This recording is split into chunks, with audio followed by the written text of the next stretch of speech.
Happy Halloween everyone and welcome. Yes, my name is Arrowfire and welcome back to a spooky episode of Look Out and Shout, where today we're finishing their Headmaster puzzle, at least from a Decepticon point of view. Because today we are reviewing big box. This is Fanstoys FT-23 Dracula. Yes, this is their version of a masterpiece, Mindwipe, from the Rebirth cartoon. Now, you would have seen in my earlier reviews, I have got Lupus, I have got Chomp, Weirdwolf and Skullcruncher respectively. And I've had a fairly good ride with them. I quite enjoy getting them, particularly a figure like Lupus that was harder to find, so naturally this one was going to come around at some point. But prices were getting a bit stupid for this, and I'm going to talk about price again. But I'll get to that in final thoughts. But it was one thing that put me off getting this figure. Plus, I am mindful of the three figures. This is the older one. This came out in 2018, as it says on the box, and has not had a reissue like Lupus did. So it is always the one that was going to be less, if you see what I mean. It has not had the reissue, and it was one of the earlier releases of the three. But we'll see that more when we get them together. The box itself is a bit more bland, again an older design, but I do like that text of Dracula running across the top. On the back it talks about Dracula himself, talks about how the eccentric Dracula has gone insane. He believes his acute stratospheric sensors detect electromagnetic echoes of robots long dead. Also goes on to talk about his headmaster, which is called Helsing, which I like. Dracula, Helsing, nice little reference there. Overall box, otherwise there's a few product shots here and there of both modes, but it's a little bit bland compared to some later offerings. It comes with a few things inside. Should we take a look? So we have the typical collector's card with stats on the back, and we also have instructions, and instructions are okay. I will say some parts of it, because it talks about his body and his body being black, the photos don't come up overly clear. So that's one thing I would have said. It would have been nice if it was on a white background perhaps. But yeah, it's not too bad. Again, it's an older figure before transformations got overly complicated, but I'll touch on that a bit more. It does come with some more accessories. It comes with a gun, a headmaster and a flight stand, but I'll go through that more in the video itself. Let's take a look, shall we?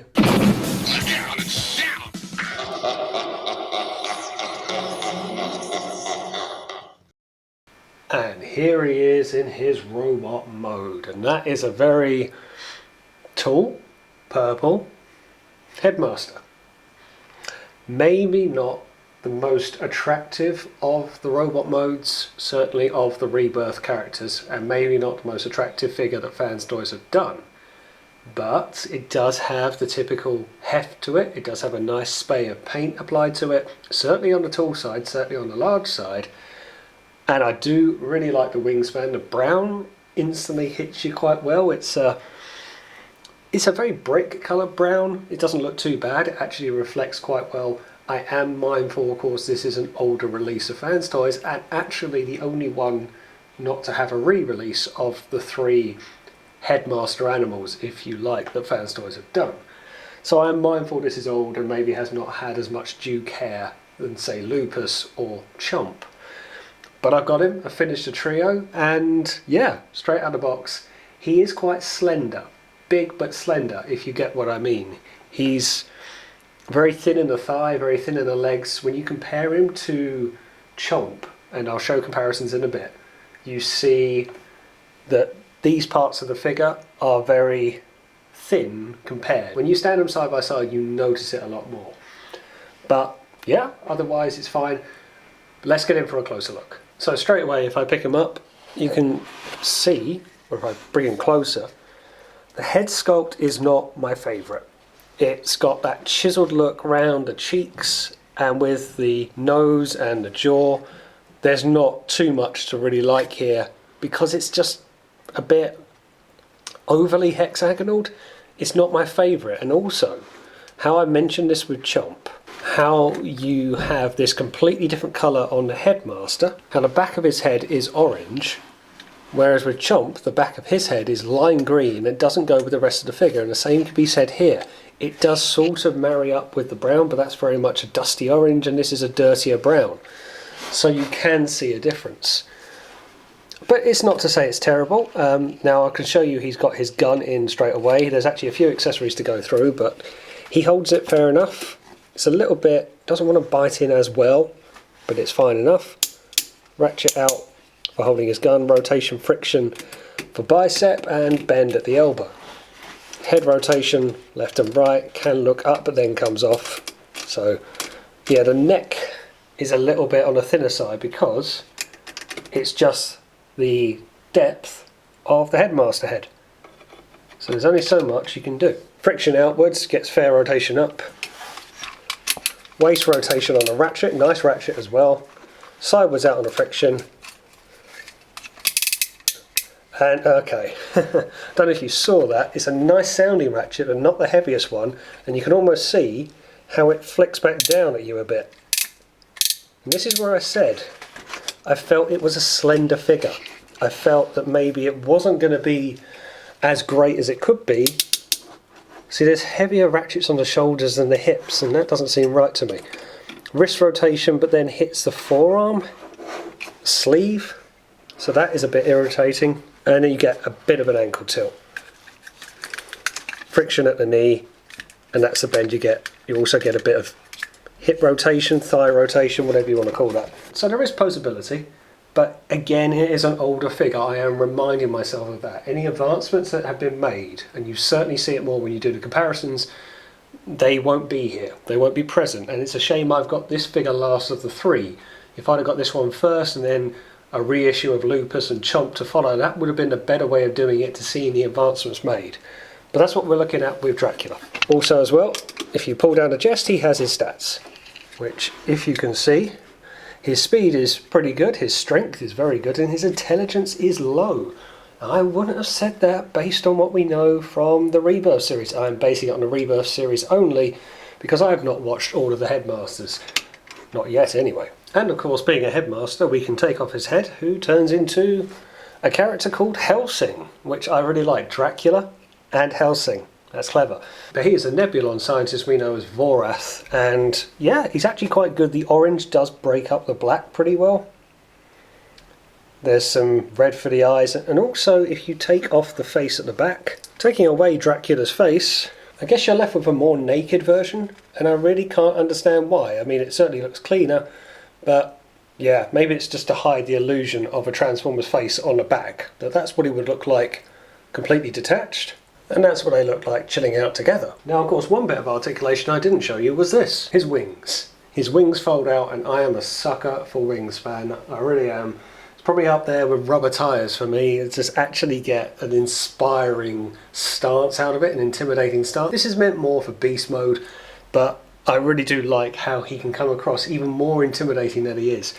I've taken out his gun when I got him in this pose because whilst his gun is fine and with the standard peg, I don't think the grooves on the hands are as good as they could be because it doesn't take much to dislodge. He will then still just grip it in the fingers, but it becomes a little bit floppy. So yeah, but that's how he looks with his wingspan out, and I've got to say I do like it. It does give kind of an extra dimension to the figure in this mode. Okay, now on to some comparisons. Here he is alongside Fanstoys Chomp, their version of Skullcruncher. Now there was original plans for Chomp to come out some time ago, and these were shelved and he was drawn up again. This is a much more of a recently released figure, and you can see the difference particularly with these two side by side. This is now what? Dracula is FT-23, and I can't for the life of me remember what Chomp is. I think he's in the FT-50 numbers. So you can see advancements and you can see a gap between the two, and it's a bit of a shame that these two figures are so far apart because you will probably get these figures and keep them together, but you will also see stark differences because of the amount of time that has passed. Now, if they, I don't know, redid Mindwipe or didn't redo Chomp or released them at the same time, maybe these differences wouldn't be quite so apparent. But I like how they look. If you get them all together, it does still have good Fanstoys paint quality to it. Fanstoys Lupus, their version of Werewolf. This is the reissue, 2023 reissue. Again, I don't think there's too much of a structural change to Lupus. This is again an older design, but this has had the benefit of re-release and any advancements in paint adaptation, whereas Mindwipe or Dracula hasn't. And there you can see the three Decepticon Beast Headmasters together. Some very big boys. Fanstoys do not do small bots. So yeah, that's how the three look together. It's very nice getting the set complete. Here he is alongside Make Toys Contact Shot. Again, this is the reissue, whether you believe it's a knockoff or not. Yeah, good structure, different companies, different approaches, different paints, but I do like the scaling of these two together. Yes Model Iron Will, their version of Hardhead from the Make Toys design. This figure maybe is showing its age a little bit, that's a bit of a shame. But again, another two that shared the screen in Rebirth. Make Toys Europa, their version of Chrome Dome. This one does still hold up today, I think, and again, I like these two side by side. Fanstoys Jabba, their version of Blur. X-Transbots Double Agent Bond James, their version of Punch Counterpunch in Counterpunch mode. Completely different scale range, and I covered this in my review recently of how I feel this doesn't really fit in with some other Masterpiece scale figures. This really kind of shows it. And Fanstoys Sovereign, their version of Galvatron, his overlord and saviour. So yeah, that completes the Rebirth lineup, more or less. Okay, let's get him transformed up, shall we? And here he is in his beast mode, and it's probably a good time to show you his other accessory that he comes with. Yep, he comes with a clear plastic flight stand, which is very welcome because he cannot stand on his own. And that's very irritating. So he's so back heavy, with a lot of the die cast making up the backpack around here, with storage for the gun. If you try and put it, the ankles do not take the weight. And if I try to place him on the turntable, he will just fall backwards. And that is mightily annoying, considering I wanted to pose him in this mode. It's not that I don't like it, but if I can't house it in the mode that I want to store it in my collection because it can't take its own weight, then that is a big minus. But this is where this stand comes in. And truth be told, in my collection, it may actually make some difference.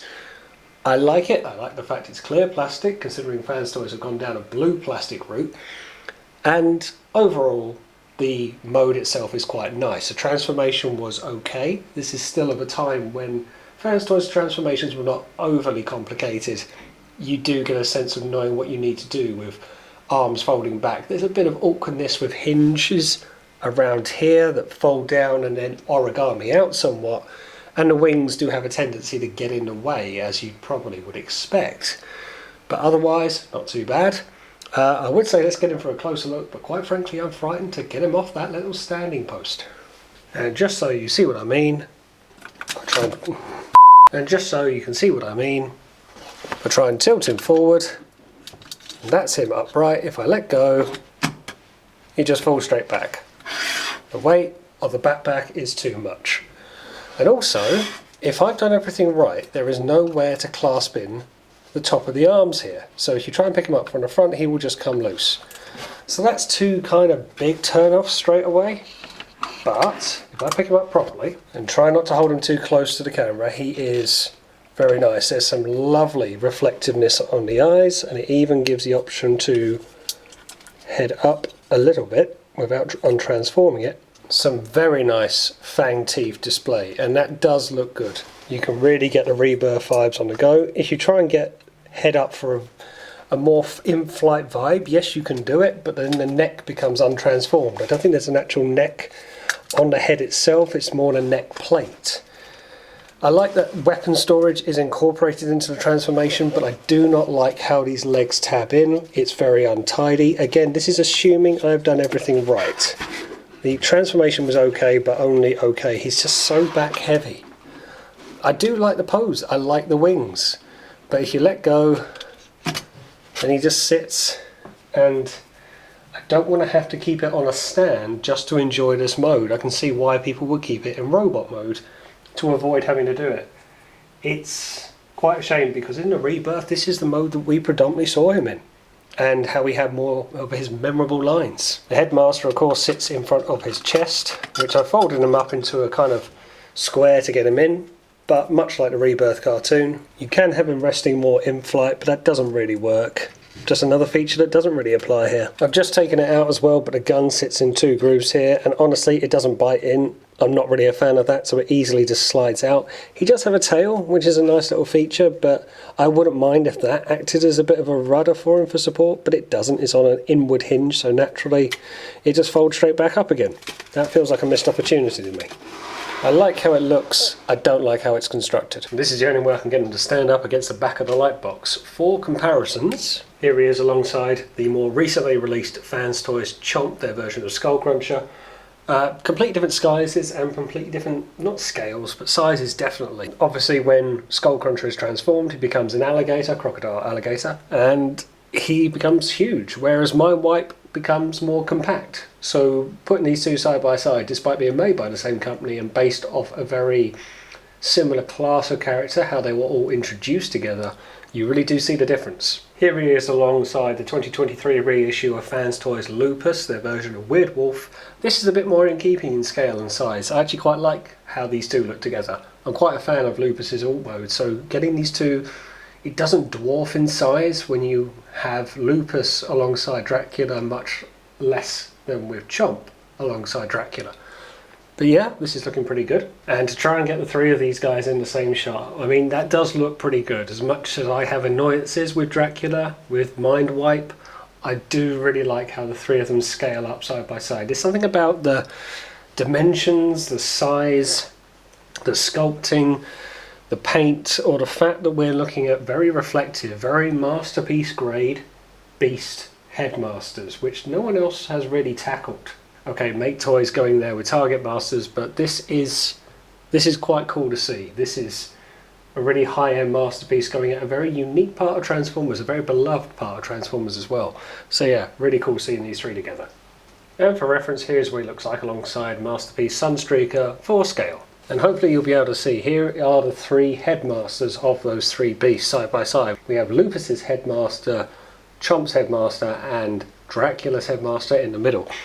It's great seeing them together. I do think Lupus's one is the better of the three, being so reflective in the paint.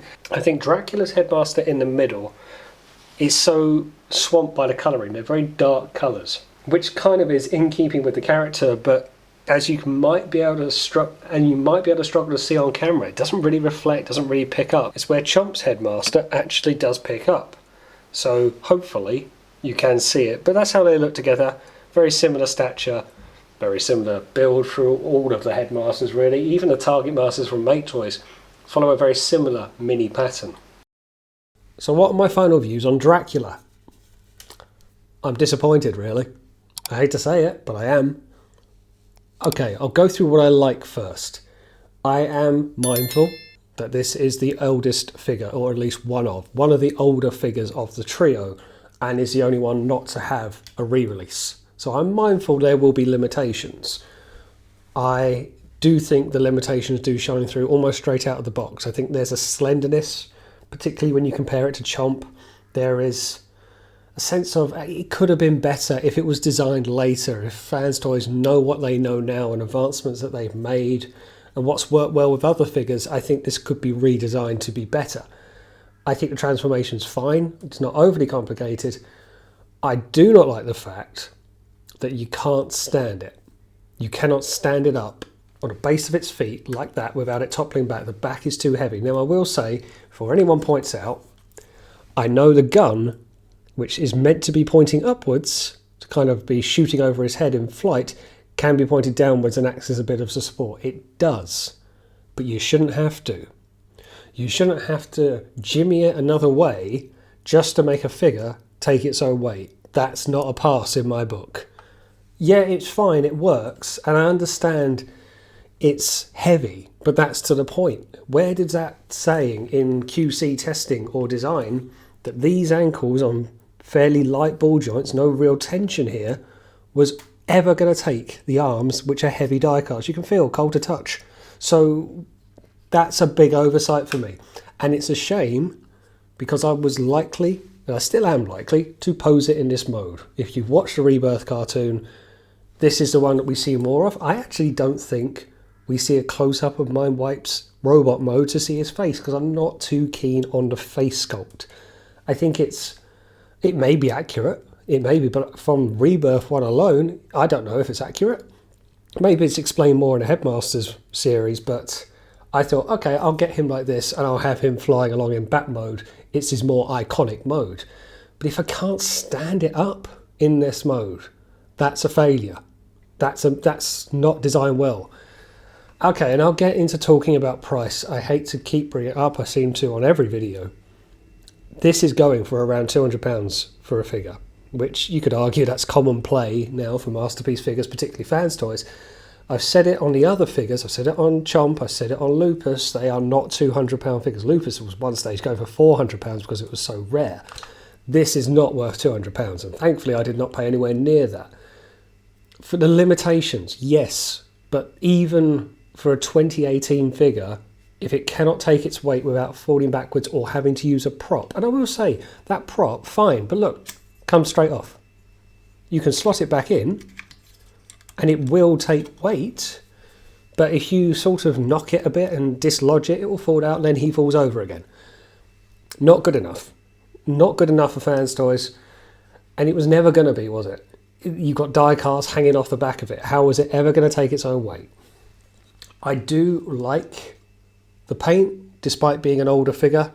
I do like the typical accessories that you get. I think the flight stand is most welcome. Probably is how I'll display it in the collection because it's the only way it's going to stand up. I do like the head sculpt in this mode, the red eyes, the teeth, very good. It's that head tilt, which is not really a head tilt, is a bit of an annoyance because it just opens up the neck flap. And yes, it can sort of work, but it ruins the image. So yeah, I'm mindful that it's an older figure.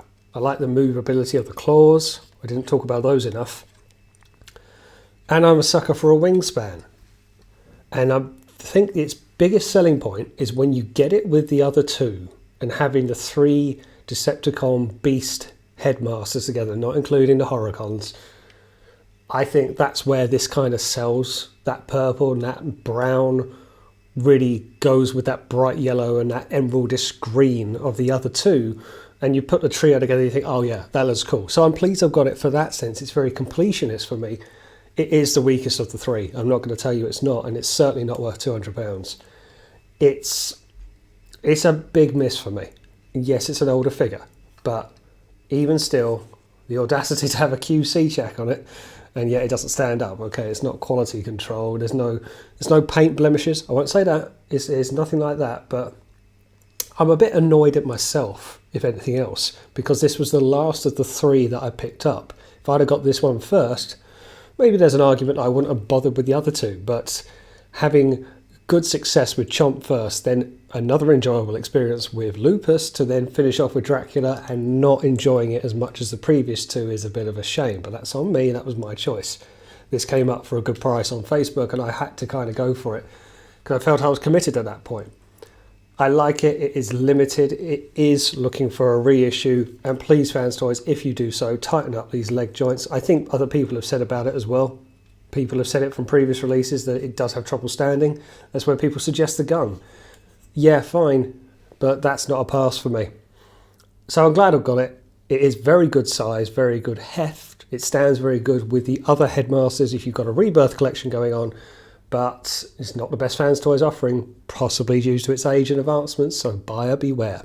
Based on this, I give this 3 Rodimus Star badges, and I kind of feel I'm being a little generous there. I do like things about it. I think the transformation isn't blood boiling. I do like the eyes, the head sculpt of the beast mode, and when you get it with the other 2, it does look good. And again, I'm a sucker for that wingspan. It does look very nice, but I just think things as well hold it back from being a brilliant figure. I don't like the way you can't tab everything in, like these more or less to sit, unless I've done it wrong. Yes, I'm sure I might have done, but the big turn off for me is the fact it couldn't stand. The fact it can't take its own weight without the flight stand. And okay, you can argue the flight stand, you don't have to pay for it. They threw it in with the figure. Maybe that's Fanstoys' way of saying we knew there was an issue, but come on Fanstoys, engineer it better. Even the tail, you can't really see it, but there's a tail that flips out at the back of the legs.